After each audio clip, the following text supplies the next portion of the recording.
Hello tribe, I hope you've been okay. It's been a minute. We are back. This is Bennyhinn, and today's content is a bit in-depth.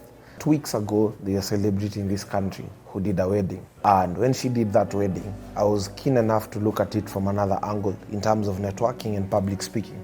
And her name is Akothee, and we wish her all the best in her marriage. Now, looking at that wedding, there are a few things that you can be able to understand from a generational standpoint.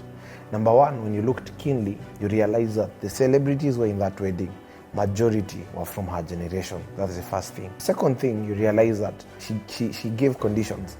Akasema that if you're coming to that wedding to give gifts, those gifts must either be bought from Naivas. And you could even see partners in that wedding. Number three, something else that came up is that wedding had very strategic people.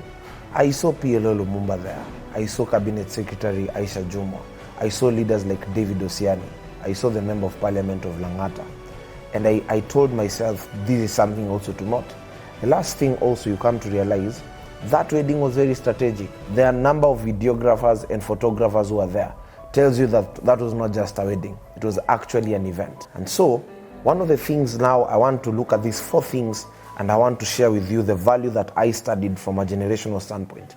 Number one, anytime you rise in a generation, you rise with the people who are within your circle and within your generation. I saw the MC in that wedding from her generation.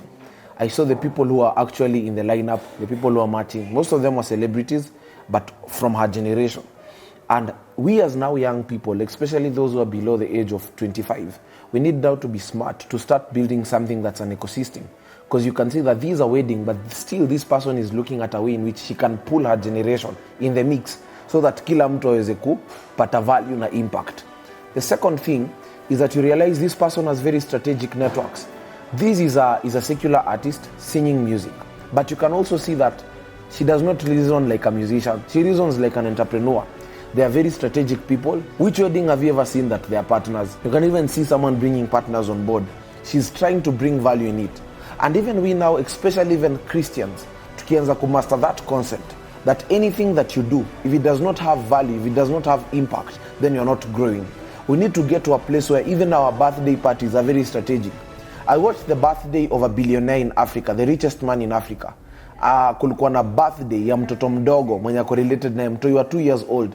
Unaona watu wana travel from America, Canada, wamekam to celebrate birthday. You ask yourself, this is not a birthday they are celebrating. This one is a networking meeting. That is where they'll cut deals. And someone said that deals are not made in offices. Deals are not made in boardrooms. Deals are made in such events.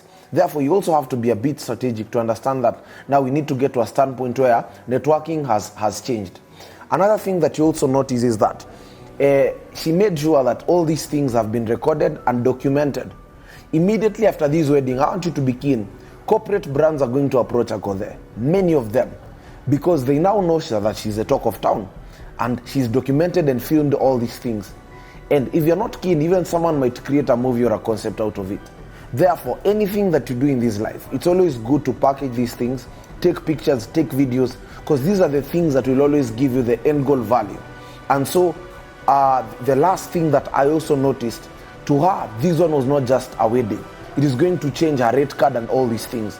Anything that you do in this life, there's a way in which you need to look at it from a destiny goal. Someone once said, great men don't work for the future, they work from the future. So there's a place where when you look at everything in life, look at it from a vision perspective. You work from the future, coming backwards. I've told you whether it's a birthday, any event, it's only that sasa sika wasewa yangu tunaonanga birthday ka place ya kunwa mzinga so 6 so 7 kitu ni kali iwachome ko, lakini una watu wanaangalia from a place of value and networking. So you need to see how we can be able to package everything that you're doing according to vision. So for me, I looked at it and I said, this is not just a wedding. Apart from all the hype, those are things that I was looking and I was studying, and I said these are some of the wisdoms I'll come and share with you.